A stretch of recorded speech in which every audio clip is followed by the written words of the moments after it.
A Slack Story by James Sherrett. Something we all work on. Finding Slack's go-to-market. We didn't sell saddles, but we needed to sell Slack. Getting over the suck hump. Okay, we had an answer with some proof to back it up to our first key question. What is Slack? Now we needed to build a plan to market and promote Slack. Oh, and it couldn't really feel much like marketing and promotion. We felt pretty allergic to marketing and promotion in its traditional practices. We felt pretty sure our customers did too. But we needed to do it. We needed to tell people about Slack, or we'd end up another failed company no one knew. So how could we market Slack without it feeling like the ick of marketing? From that question came some core ideas we talked about internally, and that Stewart published as an essay called We Don't Sell Saddles Here. Quote, just as much as our job is to build something genuinely useful, something which really does make people's working lives simpler, more pleasant, and more productive, our job is also to understand what people think they want and then translate the value of Slack into their terms.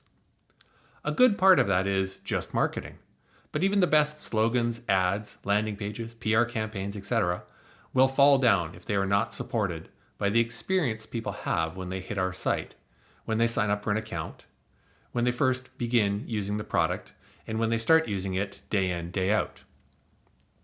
Therefore, understanding what people think they want and then translating the value of Slack into their terms is something we all work on. It is the sum of the exercise of all of our crafts.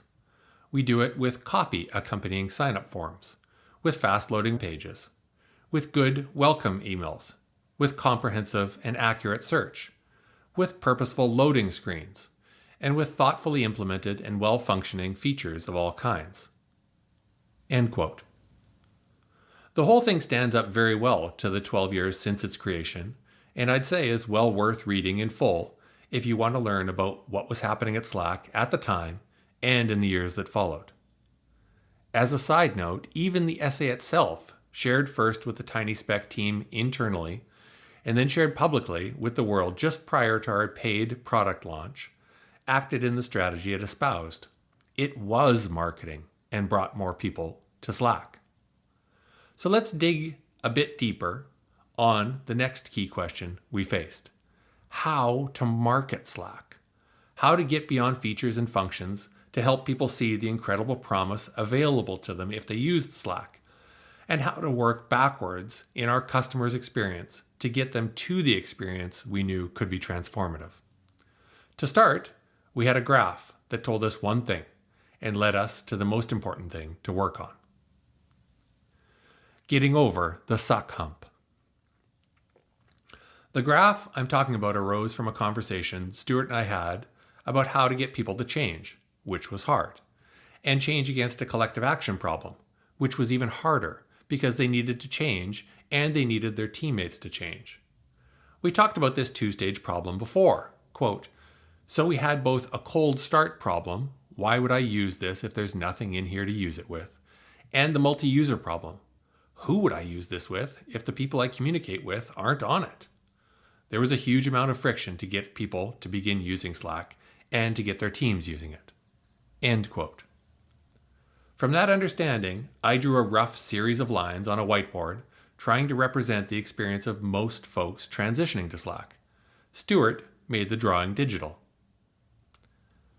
In the written version of this post, there's a graph that shows two lines about the value and the effort of transitioning to Slack. The drawing illustrated our understanding of our go-to-market challenge.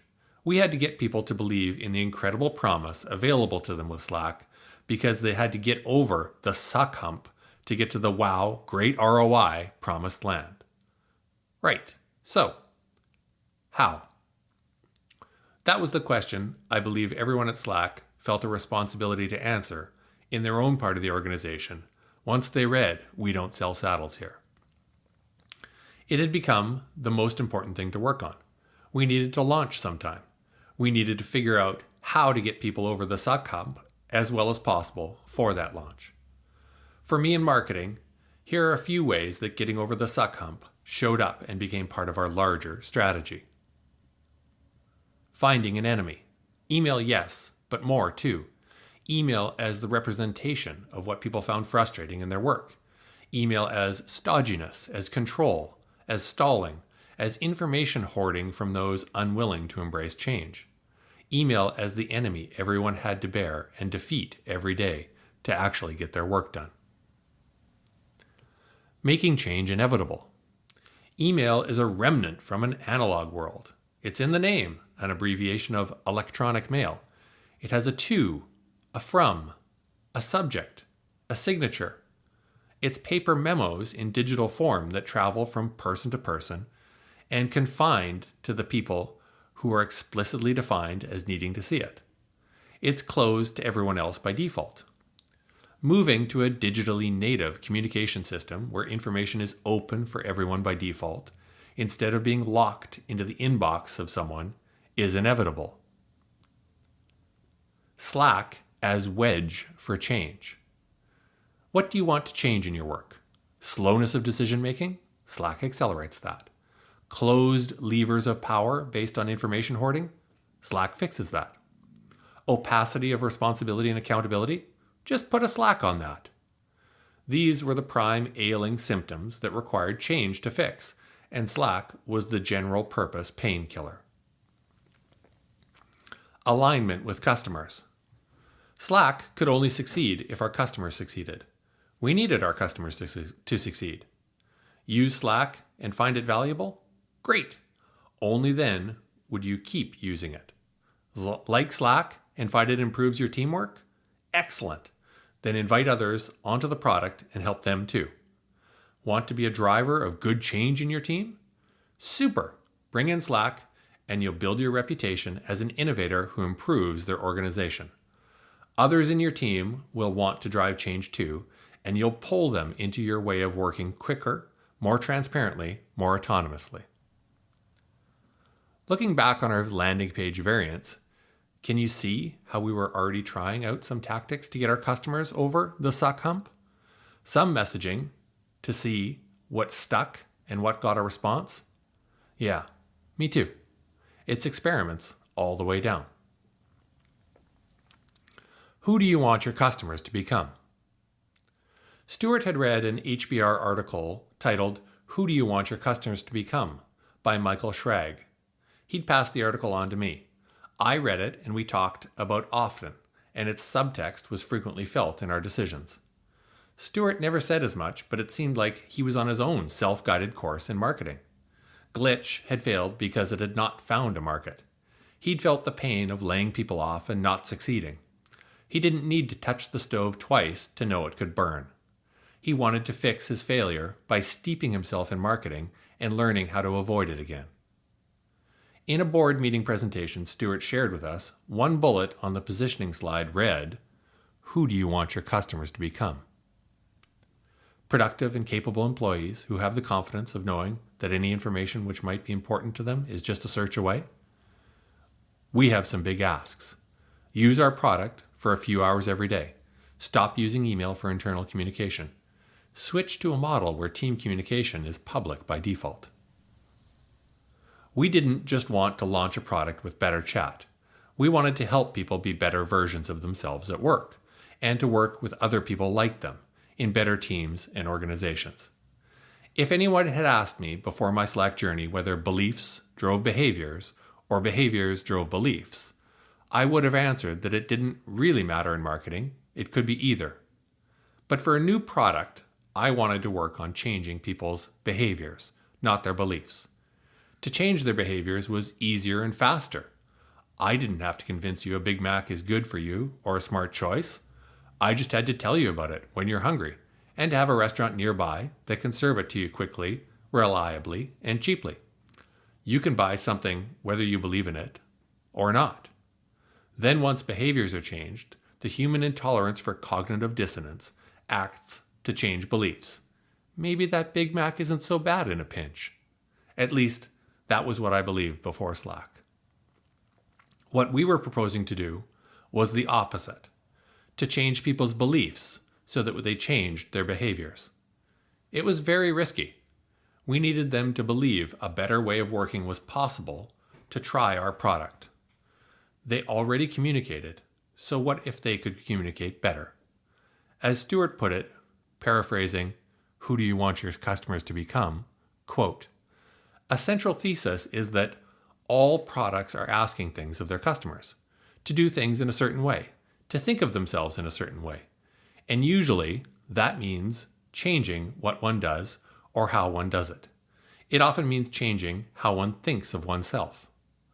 We are asking a lot from our customers. We are asking them to spend hours a day in a new and unfamiliar application, to give up on years or even decades of experience using email for work communication, and abandon all kinds of ad hoc workflows that have developed around their use of email. We are asking them to switch to a model of communication which defaults to public. It is an almost impossibly large ask. Almost." End quote. In short, we needed our customers to believe in a new, better way of working before they'd even tried it, or at least to be open to trying a new, better way of working with a hope that it would succeed. Did I believe in this beliefs before behaviors marketing approach? Not at first, no. I argued against it, in theory. As I mentioned, my model for marketing before Slack was to work on behaviors and then beliefs. But during our landing page variants and talking with customers, I had seen how working on behaviors led to feature lists and functionality, and really, that game was over in small scale and not one we wanted to play. To break through and really shoot for something that actually changed our customers, we had to start with their beliefs. They had to believe a better way of working was possible to get over the pain of the suck hump. But what would help them believe? That's what we had to figure out. That's what everyone at Slack had to figure out. As Stewart wrote, quote, "None of the work we are doing to develop the product is an end in itself. It all must be squarely aimed at the larger purpose. ... Ensuring that the pieces all come together is not someone else's job. It is your job, no matter what your title is and no matter what role you play. The pursuit of that purpose should permeate everything we do." End quote.